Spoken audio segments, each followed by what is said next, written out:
A third No Kings protest is planned for Saturday. The demonstrations call out recent actions taken by the Trump administration on everything from tariffs and ICE occupation to the war with Iran. News Channel 3's Carter Landis has more on what to expect. No Kings protests have taken place across the country since President Trump's second term in the White House. Protesters argue the president is overstepping his congressional boundaries, operating more like a king or a dictator than a president. And this Saturday, March 28th, will mark a third round of the nationwide protests. This unprecedented power grab that really aims at destroying everything it comes in contact with. Protesters are speaking out against the United States' current conflict with Iran, as well as ICE occupation of major cities like Minneapolis. Organizers say they will make their demands of the administration more clear while protesting this weekend. What's happening with Iran is not strategy, it's recklessness, it's chaos, it's leaders playing with human lives like they're disposable. Indivisible of Greater Kalamazoo has announced there will be a demonstration on Drake Road like last June. Protesters are encouraged to remain peaceful as punishments for resisting and obstructing can range from civil infractions to years in prison. In Kalamazoo, Carter Landis, News Channel 3. And we did reach out to several Republican leaders today, including state and U.S. lawmakers and the Kalamazoo County Republican Party, but have yet to receive an official statement on these protests. Once we receive it, we'll be sure to update our story online at www.mt.com. No missiles hit the Chagos Islands, as you know. There were two heading in that direction. And it's really important that we call out these reckless acts by Iran against British interests, British lives, against our allies in the Gulf region. And that is why we're standing with our allies. That's why my number one concern is protecting British interests and British lives. That's why we've got a defensive action going on in the region, and we will continue to do so. But these are reckless acts, and we need to do everything we can, and we will do everything we can to protect our interests and our lives. And are we in range here? I'm sorry? Are we in range here for missiles? Well, look, we carry out assessments all the time in order to keep us safe, and there's no assessment that we're being targeted in that way at all. But of course, it's my job to ensure that British interests, British lives are always uppermost in my mind. What we need here is de-escalation. We need, and that's why we had a statement from a number of countries last week about what we need to do about the Straits of Hormuz, which obviously needs careful coordination and a viable plan. But it's very important we defend our interests, we defend British lives, but without getting dragged into the war. And that's the clear divide I've put in place. Yes, defend our interests, defend British lives. No, not get dragged into the war. Well, the country heading towards a pretty brutal shutdown, even rationing, would you believe, being discussed at a time where why are our government not actually telling the truth about what's going on, given we saw it reported, I think it was firstly by US media that are at base with the Americans, Diego Garcia, the Iranians had attempted to attack it with missiles. Quite incredible that the UK government didn't tell us about that until later. And in terms of the failed net zero agenda, and it is a completely failed agenda, let's face it, if you look at it with any sense of balance, well, you can see the legacy from the Conservatives carried on by Ed Miliband and the Labour Party now. It's total and utter madness. And it leads us to this position now where ministers, it seems, considering plans to ration petrol and diesel, because what you're seeing right now is a country that has 900,000 tonnes of petrol in storage, which is 10% less than a year ago, about 26 days worth. Senior government sources there, according to the Times, admitting that demand constraint measures could become necessary at a time where the green agenda and carbon taxes, you can see the legacy here threatening to kill off our last refineries, our ability to produce our own petrol and diesel because of green emissions taxes. We've got just 4 oil refineries still open in the UK, 2 closing last year. And you can see it's not a level playing field. We are literally destroying our own capability as a country with a net zero agenda that is costing an absolute fortune, as people like Catherine Porter are pointing out. And the real madness is when you contrast the approach that the Tories and Labour have chosen to take, our governments have chosen to take, with what Norway has done. And indeed, we've paid absolute fortunes for gas to Norway. Clearly, we must now utilise every available resource we have. But I think this all underlines the insane approach that has been taken in recent years. Another area that requires a massive change if we are to avoid total disaster as a country. Please do let me know your thoughts, though, on that in the comments below. Please do whack this video a quick thumbs up. And of course, as ever, cheers for watching. Hey guys, Dabu7. We've got an alert put out here to use worldwide caution here for Americans on this March 22nd, 2026. A day that they're known for dropping sigils, symbolism. In here today, this security alert telling Americans worldwide that you can be targeted, or pretty much you are a target, to exercise increased caution, period, no matter where you're at, especially in the Middle East, is how they put it. So the Department of State advising Americans worldwide to exercise this caution. They say Americans abroad should follow the guidance and security alerts issued by the nearest U.S. embassy or consulate. That's from the State Department. And here recently, the embassies themselves already put out a warning and said, get out of here. Like, if you're anywhere in the Middle East, get out of here. All signs are pointing to this thing escalating up. There's going to be major events from here still. They just struck nuclear facilities today. So you can't believe a word that they say when they're wanting to wind it down or this is going to end soon. This is just getting going. And the Iranians said today they're done talking, that the West should get ready for major repercussions, big time. So when you start striking nuclear facilities and stuff like that, things are changing.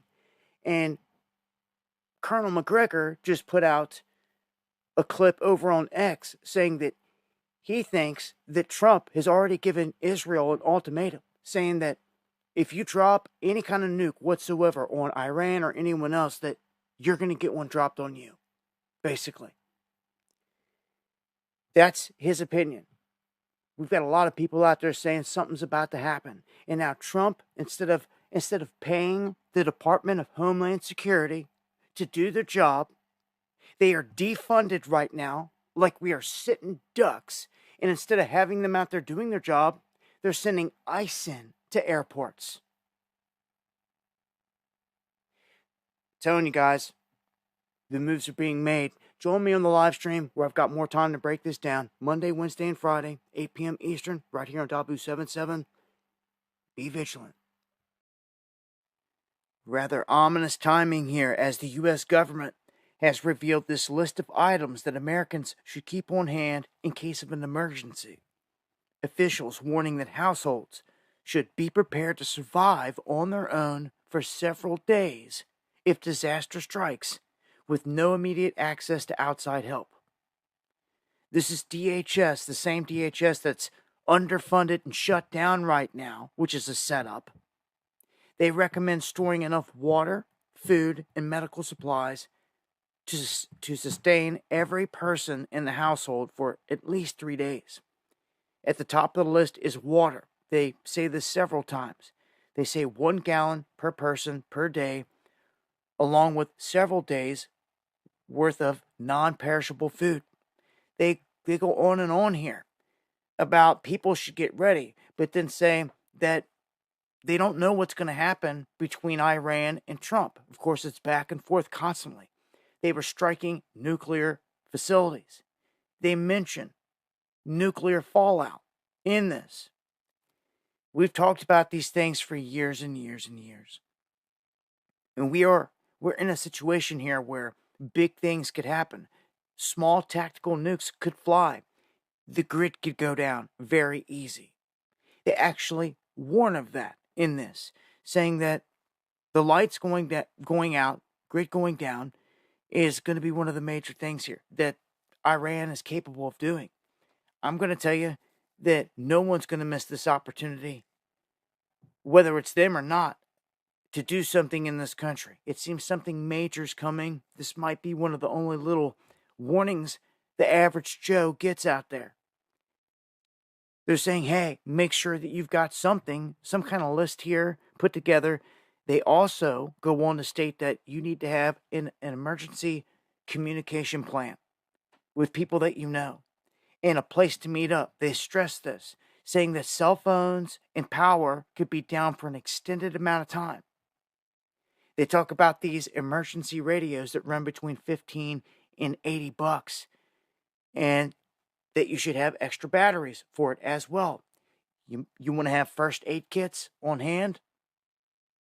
All those supplies. They say air quality could deteriorate quickly during one of these events.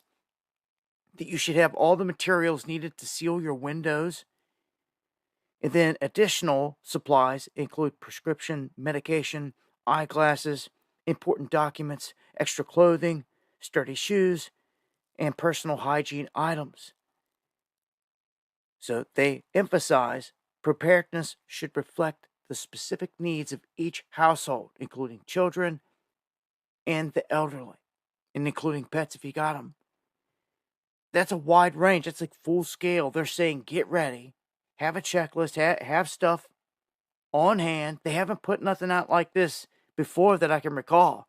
They're directly citing the confrontation with Iran and blowback from it.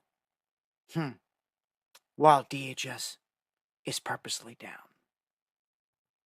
Don't you ever forget that. South Australians, now may be the time to snag some cheap premium meat. Wild weather in northern Australia and beef, which had been destined for the Middle East, is tonight bound to our shores. The oversupply creating delicious discounts. An Unley butcher already slashing prices after snapping up meat intended for export, passing savings straight to his customers. Porterhouse, we've got a restaurant grade porterhouse which we're selling at the moment. We're selling on special for $35.90.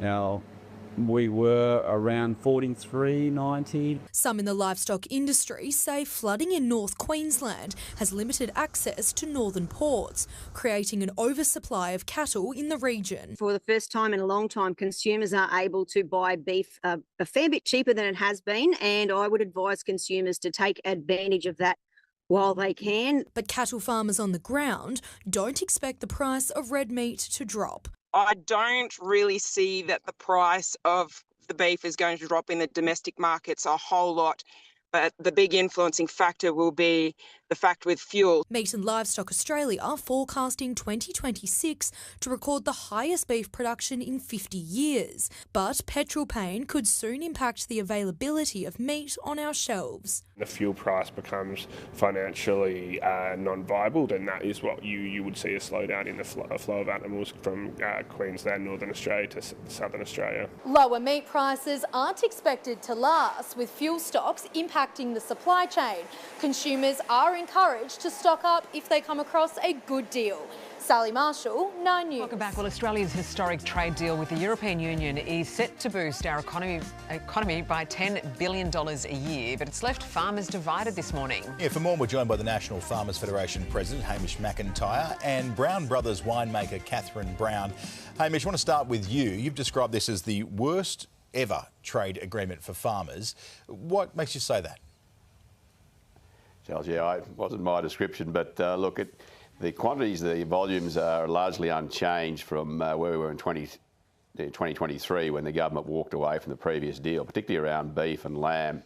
And so, you know, we've been saying all the time that, I mean, it's such a long-term deal that we, unless we can get significant increases, we're better off not engaging in one of these deals at this point in time. So it's just very frustrating and very disappointing that the quantities of beef and lamb particularly so low and haven't changed since that agreement. We applauded the government from walking away in 2023. They have changed under this agreement though, right? I mean, beef exports increased to 30,000 tonnes, still short of the 50,000 that you guys were after. So what kind of impact will this have on farmers? I mean, there are other markets out there that are doing well for us, thankfully. Absolutely, yeah. No, look, we're just going to have to find other markets. It's just frustrating. We've locked in such a low number for such a long-term agreement. You know, we're talking 10, 20, 30 years. These are generational agreements. Yeah. And, you know, some of our competitors in the space, Canada and New Zealand, of course, have got much larger volumes than we have. So it's just frustrating we've been locked into something that, for such a long period, that are such low volumes. Catherine, over to you. How big a win is this for trade deal for wine growers? It seems remarkable to be sending Prosecco or wine to the place where it comes from. Yeah. Look, we're really focusing on the decision that is the domestic market. So 95% of Australian Prosecco is consumed in Australia. And through this deal, we've been allowed to essentially keep the grape variety name of Prosecco, which was being threatened to be taken away from us. So it's a win for consumers. They know that the Prosecco on their shelf is great quality, and it's a win for producers because we now have a future. We can move forward with this industry that's worth $200 million for us in the domestic market. How long will that last, though? I mean, is there a potential of losing that on exports in the next 10 years? So from an export perspective, which is only 5% of our market, we will not be able to use the name Prosecco going forward for exports. But this is where we can rally together as an industry and really look at what we can do in those export markets and look at other ways that we can achieve and pick up that lost 6.5 million and create that into a bigger income for our industry going forward. Hamish, just back to you briefly. America is obviously indebted to Australia for the amount of beef we send over there because of the quality. Is there a chance that the Europeans see the quality of the stuff we're providing and maybe this gets revisited in 5 or 10 years' time? We hope so, and that's what we highlight. I mean, our beef is such high quality, and lamb, you know, it's sustainably and ethically produced, which they want. So it's we're just going to have to, obviously, we'll use that up. I mean, the scale of the numbers we're talking, I mean, there's many single farmers in Australia can supply this whole contract, just to put it in proportion. So it's just, you know, 35,000 tonne of beef is not a lot. You know, it's probably only 70,000 or 80,000 cattle in real terms that are processed. So it just highlights that. It's a low number, but look, we're dealing with tariffs from the US and China at the moment. That's what's frustrating is, and our pork and particularly dairy industry, I mean, obviously from their point of view, I mean, coming back the other way, there's 80,000 tonne of dairy products coming into Australia and up to 100,000 tonne of pork products, and that's open-ended. I mean, they could actually flood Australia with more pork, and there's no tariff and no quota there. So our pork industry is very worried. It's just... European farmers, you know, are subsidised farmers where we aren't in Australia, so it's not a level playing field or a fair field. All right, well, there are fresh warnings that Australia's food production could be halved in months as the war in Iran disrupts supply chains. So what's the biggest threat to our farmers? Well, it all comes down to fuel and fertiliser. Yeah, Australia imports 96% of our urea fertilisers from overseas, with over half of that coming from the Middle East. But with the war, exports have ground to a halt, and that will impact our farmers and eventually our food at supermarkets. The fuel shortage means farmers can't even operate their equipment. They can't plant crops or deliver the food we eat every day, sparking concerns about soaring prices at the checkout. So to discuss all of this, we are joined by farmer Charlie Bloomfield. Charlie, good to see you this morning. Thanks very much. Bit to be worried about? A little bit, yes. It's just another thing that's changing in the environment at the moment with all the big things happening around the world. It's just a heap of uncertainty that I think we don't need. When you're planning so far in advance for planting crops or picking your herd, how difficult is uncertainty to deal with? It means orders that you may have put in place for some of your key inputs all of a sudden aren't there. Yeah. We got down to a point of having 70 litres of diesel on farm. Wow. And luckily we've got some good relationships with our suppliers, so we were able to get a bulk fuel delivery, but there's a lot of people that are still waiting for their fuel, and this is a key time of year for us. I mean, can you afford to put things on hold like that, Charlie? No, you sort of have to keep rocking with the show a bit because... How? How do you do that? Well, just knuckle in and do it. We've got to keep rolling with the punches to get a crop in, because if we don't, that's our income. We don't get a salary that comes in every fortnight. We plant crops and do our best to have a high-quality product and then harvest them at the end of the day to sell. So that all flows through and is really slowing down at the moment. What's the impact if those shipments keep getting blocked? Is it a matter of... Are there workarounds? Is it, as you say, like I just can't imagine you can just keep knuckling down more and more and more. There is. We do have a degree of flexibility in terms of timing. We have certain windows that we need to get our crop in, but that gets shorter and shorter. We can do things, changing varieties, X, Y, Z, but at the end of the day, we have a window to get our crop in, and we have an ideal window to put fertiliser on crops to get as much yield as we can. And if that disappears, then we have to do something else. Charlie, you guys are literally feeding us. I mean, without you, we're nothing. We don't have food on a table. We don't have the strength that we need to get through every single day. We rely on you utterly. And you're watching this war rage on, you know, thousands of kilometres away that you have no control over. What do you need right now from the people who do have some semblance of control? What you just said is recognition. So, like, thank you for saying that. But it feels like from the top of Australia's top brass, that recognition's not there. There was just an EU trade agreement signed where Australian agriculture, in particular red meat, was traded out for things like critical minerals. So it's at some point in Australia we've got to realise that we can't eat coal, we can't drink gas, we can't eat rare earths, and if the trucks stop, the country stops. Yeah. Is So that simple? what's the solution then? What is there something that can be done? This isn't a quickly or easily to short-term... make it easier for you. It doesn't have to fix the whole problem. This isn't something that's just happened overnight either, and the war overseas is something that's brought it on, but this is decades of mismanagement of our infrastructure and key reserves, production capacity. So it's a longer-term fix. Short-term, it's just getting access to the diesel at terminal gates where people want it. Some of them are easier than others, and a lot of the regional distribution don't have their own line haul to physically cart fuel from A to B, so that's why there's a lot of shortages. So it is supply, but it's also the distribution is a problem. So the priorities. Yeah. Just finally, just obviously you've exposed all the vulnerabilities that we face as a nation here on our own, but for the everyday Australian at home watching this and facing the prospect of rising food prices and so on, what message would you have for them? My message is to support Australian farmers and keep going forward to put good fresh food in your kids' lunchboxes and on your tables at home. Continue to eat out, support the hospitality industry, because that supports Australian farmers and buys food that we're producing at the end of the day. And if the support for us stops, that's where it really hurts. Yeah. So we'll keep going buying the inputs to produce the stuff, but we just ask that people in the city buy Australian produce where they can. Yeah. Charlie, we're thinking of you and all your colleagues at the moment because it's tough out there. Yeah, it is, but we all love what we do and we still love it, even though it costs a little bit more today than what it did a couple of weeks ago. You're a resilient folk. We love that you do it. Yeah. In the regions, at times it feels a little bit like the Hunger Games, and it is getting a bit more that way, but hopefully the people in power start to see what Australian agriculture really means for everyday public. Let's hope they're listening. Thank you so much, Charlie. Good to see you. The nation's truckies are tonight at breaking point, warning their businesses will go bust if they don't pass on rising fuel costs. Some transport companies say the cost of filling up has jumped more than 80% since last month.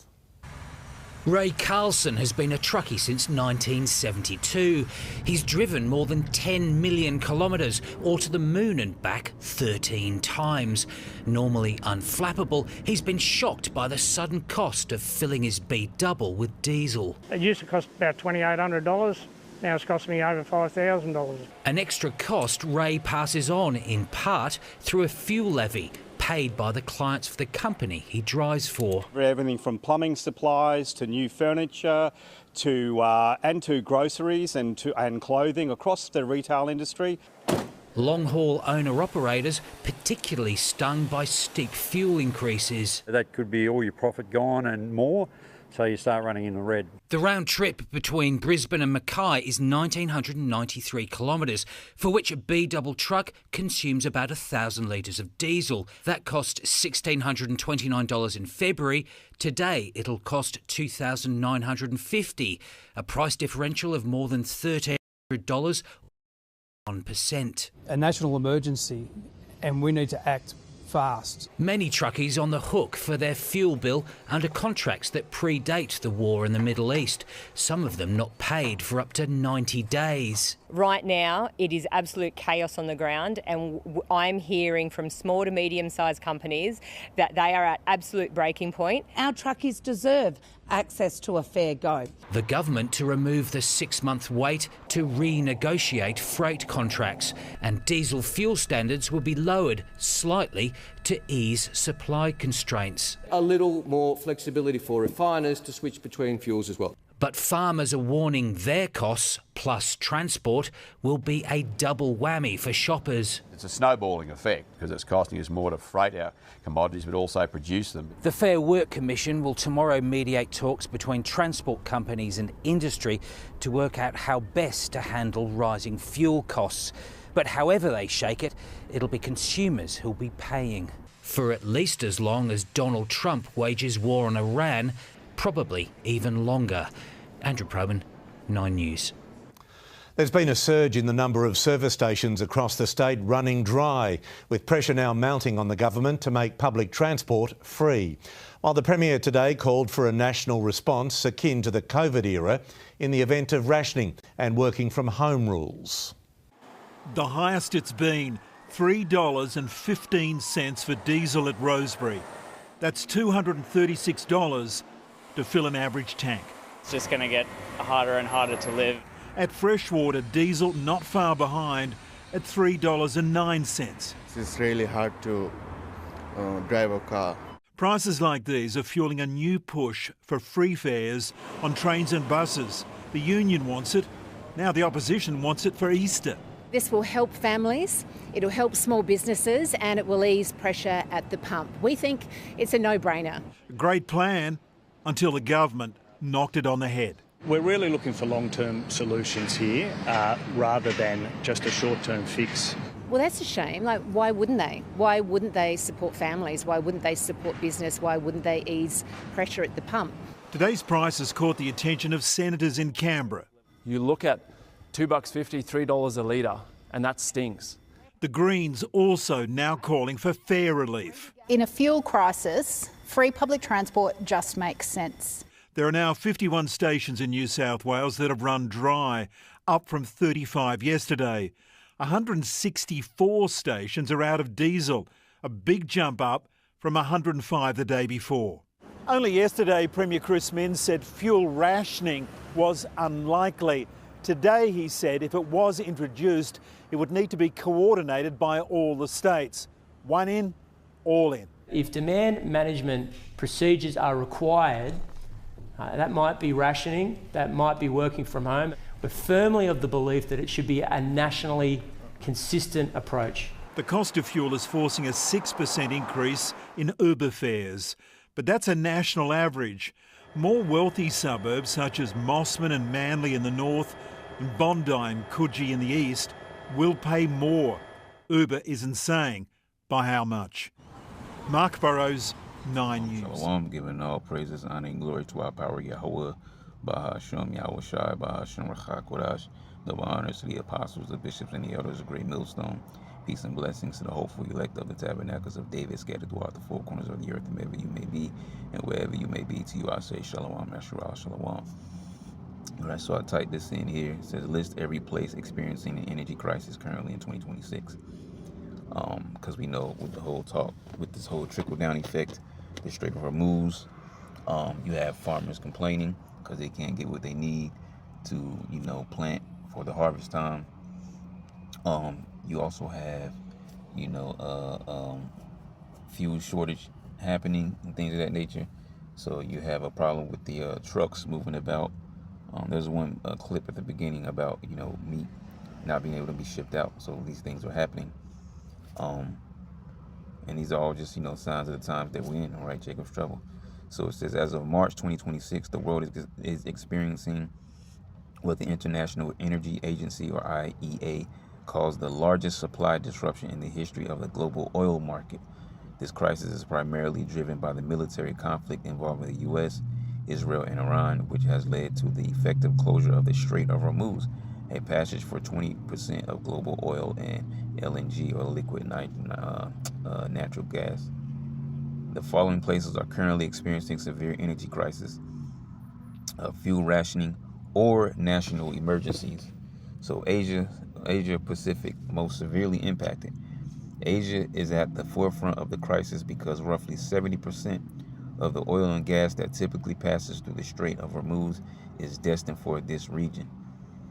So it goes on the list. The Philippines declared a national energy emergency on March 25, 2026. The government has implemented fuel subsidies and is considering strict rationing. Bangladesh implemented nationwide fuel rationing on March 8th, which we're way past March 8th. Universities and schools have been closed to conserve. Wow, that's crazy. Universities and schools have been closed to conserve power, so people aren't going to college or lower level schools because they can't afford to keep them open. All right, because you got all sorts of classrooms and things happening here. Generators going, so it's drawing a lot of energy off the grid. So people are not going. All right. Pakistan instituted a 4-day work week for government employees and slashed fuel allocations for departments by 50%. Myanmar, a severe fuel shortage has forced the closure of most petrol pumps. An odd-even rationing system is in place for private vehicles. All right, so that's what they're talking about doing there. So basically, depending on your license plate, when you can actually get, your petrol. All right. Cambodia, approximately 1/3 of the country's gas stations have ceased operations due to supply shortages from neighboring Thailand. So a lot of people there ain't getting gas, period. Laos, working from home is mandatory for civil servants, and the country has seen petrol price increases exceeding 32%. Right, India, experiencing major logistical bottlenecks. The city of Pune, I don't know how you pronounce that, suspended gas-based cremations, and industries are facing gas rationing. All right, Vietnam and Thailand, both nations are using price supports and dipping into limited national reserves to shield households from soaring costs. South Korea and Japan, both are releasing strategic oil reserves. South Korea is considered QR code-based fuel rationing at pumps. That's crazy. Let me read that again. South Korea and Japan, both are releasing strategic oil reserves. South Korea is considering QR code-based fuel rationing at pumps. See what's happening there. Africa, supply disruptions have hit African nations that rely heavily on imported fuel for transport and power. Mauritius announced emergency energy-saving measures on March 25th after fuel shipments failed to arrive, leaving only 15 to 20 days of stock. Wow, 15 to 20 days of stock. So that's not going to be long for that runs out. South Sudan, the capital, Juba, has begun rotational power rationing due to a lack of fuel for generators. Uganda, facing dwindling fuel stocks, the government is urgently exploring alternative supply chains. Kenya implemented a ban on fuel exports and started rationing to preserve stocks, expected to last only until April. So they say, but we'll see. Egypt ordered malls and restaurants to close by 9:00 p.m. and turn off advertising billboard lights to conserve electricity. Yeah, because a lot of these cities have a bunch of what they call them big city and bright lights. Okay, so a lot of neon signs and things of that nature are always going, so they're turning these things off. Nigeria, facing rising fuel costs and warnings of potential COVID-style work-from-home mandates to reduce demand. All right, Europe and the Americas, while less directly dependent on the Strait of Hormuz than Asia, these regions are facing massive price shocks and secondary shortages. All right, so we're going to another section, Europe and the Americas. All right, this is I guess I was going to say it matters the most in Americas, but I was referring to because it's Babylon the Great, but really, these are worldwide things. But anyways, while less directly dependent on the Strait of Hormuz than Asia, these regions are facing massive price shocks and secondary shortages. Slovenia, implementing fuel purchase limits via QR codes at gas stations. That's the second time we read that. Cuba, all right, Cuba, facing its worst energy crisis in decades. Yeah, they've been without power for a while now. I think there was a shipment that was supposed to be going. I'm not sure if it reached there or not. And if it did, then how much it would do, how long it would last, but who knows. But they're definitely going through a terrible time right now. So it says, due to an effective oil blockade, that was because of Babylon the Great, with skyrocketing reliance on Chinese solar panels. And Trump got right there on the screen talking about it'll be my honor, all right, to take Cuba, all right? So if it's such your honor to take Cuba, why are you waiting and breaking these people down instead of going over and supposedly taking it, like you say, or whatever, you know, whatever's going on in his mind. Okay, so you can see that's been done on purpose. But yeah, it says with skyrocketing reliance on Chinese solar panels, European Union countries like Germany and Estonia are bracing for acute supply shortages expected to hit in April as existing stockpiles dwindle. All right, Middle East, the conflict zone. Critical infrastructure has been damaged or shut down, creating localized energy collapses. Iran, the South Pars gas field and Asaluye hub have been severely damaged by Israeli strikes. Qatar, the Ras Laffan industrial complex is offline following retaliatory strikes, suspending 20% of global LNG exports. UAE and Saudi Arabia facilities in Ruwais, or whatever, Shah and Ab Qaik, okay, have faced strikes or precautionary shutdowns. And I think that's it for our list. It says, would you like a more detailed look at the rationing measures being used in a specific country, such as the QR code systems in Slovenia or South Korea? You know what? Let's go there real quick. Let's say yes about the QR codes.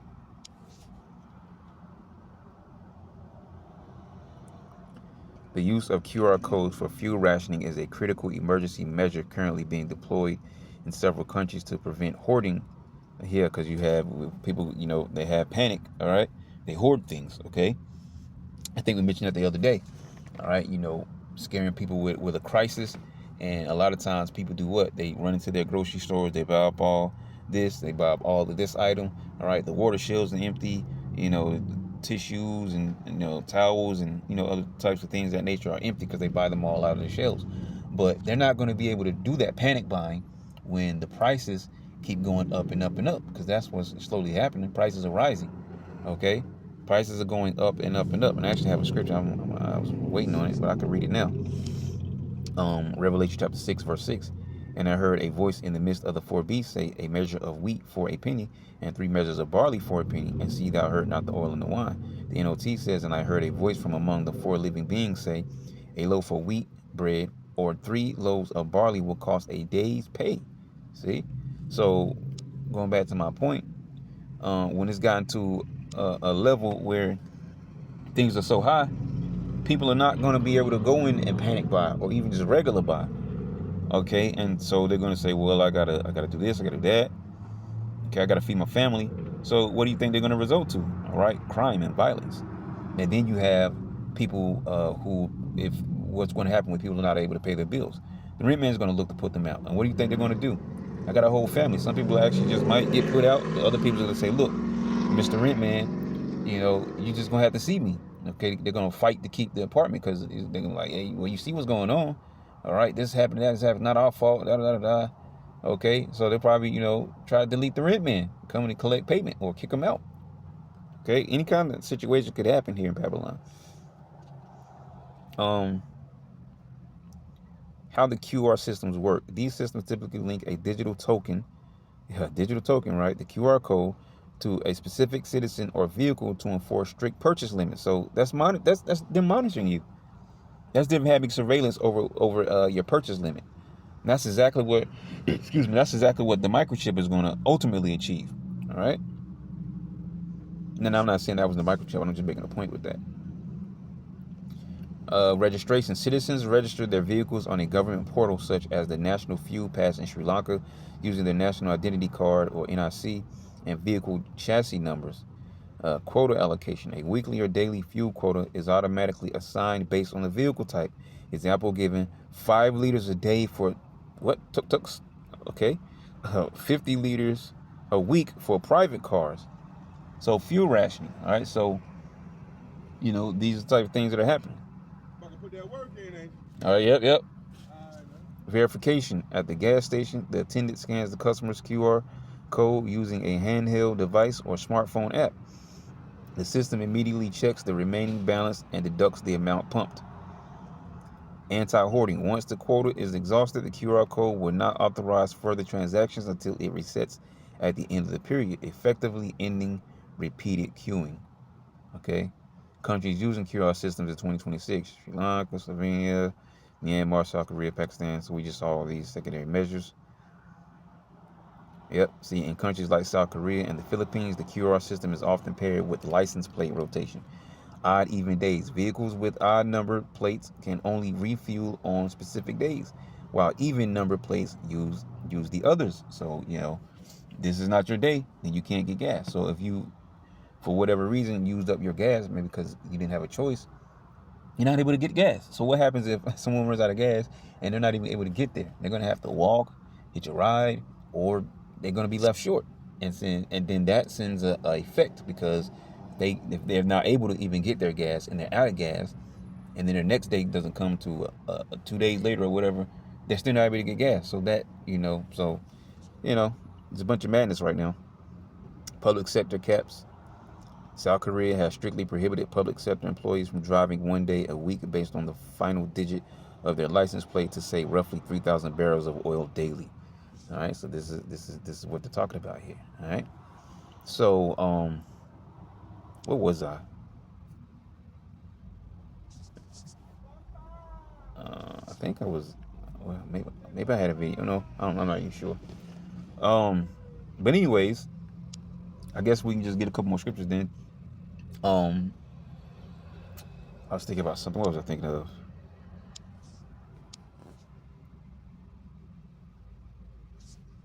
Yeah. Let me see. Shall the fool? Because another thing that is affected by this fuel rationing and things of that nature are the trucks that travel and goods back and forth. With diesel prices rising, that's making it harder for the trucking industries. Okay. Like we talked about the other day, from the Strait of Hormuz, certain things are not getting to where they need to go because of that bottleneck that Iran has on the Strait of Hormuz.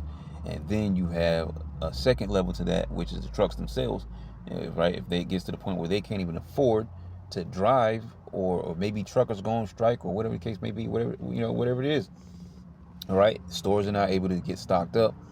All right, and as we read, some of those places, they shut down gas stations altogether, just completely shut them down. Okay, let's see here, 2 6 and 22. And suddenly shall the sown places appear unsown. The full storehouses shall suddenly be found empty.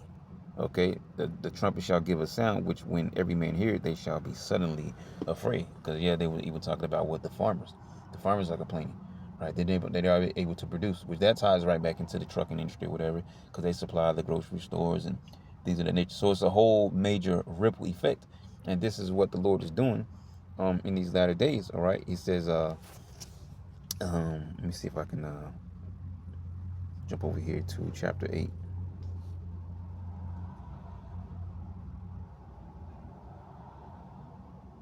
Right here, verse 50. It says, for many great miseries shall be done to them that in the latter time shall dwell in the world, because they have walked in great pride. But understand thou for thyself, and seek out the glory for such as be like thee. Right? Because, through the spirit and power of Yahweh Shema Shah, we begin with understanding of why these things are happening. Okay? This is the Lord visiting the earth which He's made, because He is upset with the wickedness. All right?